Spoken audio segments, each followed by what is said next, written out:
Some people are born with a rare curse. They think too much, feel too much, and see too much. They observe the world as if it were a poorly staged play, where almost everyone plays a mediocre role without even realizing it. They are the ones who notice the glaring contradictions between what is said and what is done, between proclaimed morals and disguised instincts. People like this rarely fit in, and often they isolate themselves. But why? Schopenhauer, one of the sharpest pessimists in philosophy, said that the more intelligent a person is, the less they can tolerate superficial interaction with others. It's not arrogance, it's saturation. A refined spirit suffers in an environment where vulgarity, repetition, and ignorance are the norm. And the more awakened the individual is, the more they realize that deep down, most social life revolves around vanity, disguised competition, and theatrical performances. So, when an intelligent person distances themselves, it doesn't necessarily mean depression, shyness, or trauma. It might simply be a natural defense of lucidity, a mechanism to protect their own sanity. Because, unlike what mass culture tries to push, solitude is not always a flaw. Often, it's a sacred refuge. And if Schopenhauer helps us understand the why behind this withdrawal, Carl Jung gives us the tools to recognize exactly what must be cut from human relationships without mercy. He understood that the human psyche is an invisible battlefield, and certain attitudes, certain people, and certain behavior patterns must never be tolerated. Not out of moralism, but because they destroy the soul.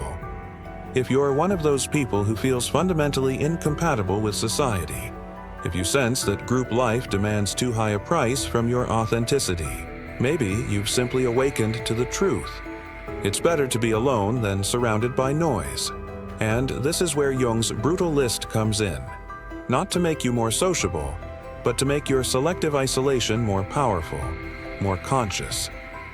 These are the 7 toxic attitudes Carl Jung, directly or implicitly, warned us to cut from our lives without mercy.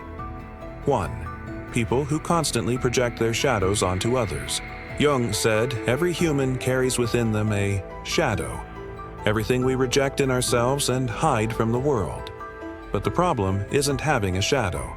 The problem begins when someone, instead of confronting their own darkness, starts projecting it onto others. You know the type. They accuse others of what they most fear in themselves. They attack where they are most fragile.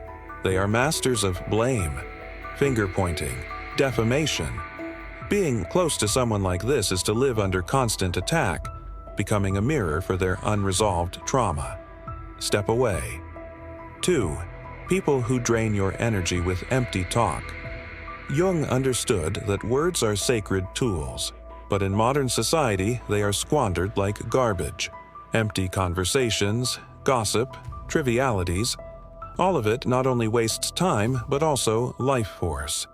Intelligent people quickly grow tired of these interactions, and rightfully so. They drain, they exhaust, and in the end, they leave a bitter taste of emptiness. So, when you avoid certain environments, it's not disdain, it's preservation instinct. 3. People who live in their persona but never show their soul. The persona, according to Jung, is the mask we wear to deal with the world. That's fine, up to a point. The problem starts when someone becomes so identified with that mask that they forget who they really are.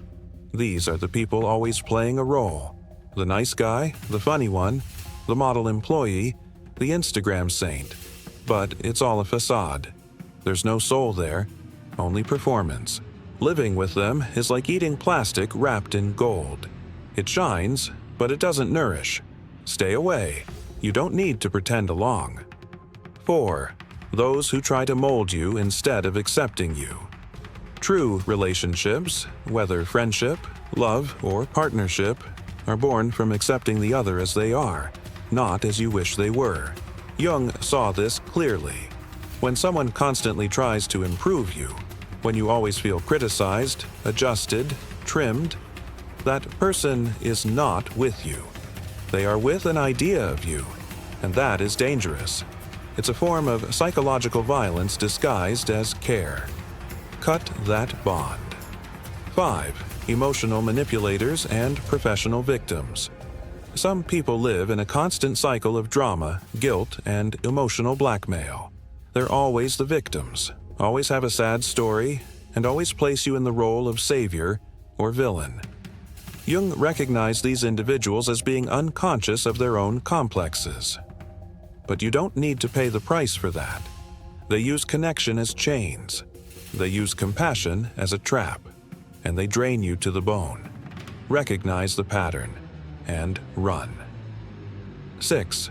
Those who mock the sacred or ridicule your inner journey. To Jung, the true path of the human being is individuation, becoming who you truly are, integrating light and shadow. But that process is invisible, solitary, and profound. And many people, especially those who live only on the surface, will laugh at you. They'll say it's nonsense, a trip, or crazy talk. Their laughter is fear. Their mockery is a defense. Don't try to explain. Don't try to convince. Just continue and leave them behind. 7. People who live in ego but are terrified of looking inward. This may be the most toxic of all. The person who lives for status, control, appearance, superiority, but who runs from self-awareness like the devil flees the cross. These are the ones who think they're clever, important, enlightened, but have never faced a trauma, never confronted their own abyss. Jung knew an inflated ego is a wall that blocks any real growth. And if you want to evolve, you must surround yourself with others willing to transform too. So when you, intelligent and sensitive, choose silence over noise, introspection over exposure, lucidity over approval, you're not isolating yourself, you're liberating yourself. And solitude in this case is like a cocoon. It may seem uncomfortable, but it's where wings grow. Because in the end, the path of truth is never a crowded highway.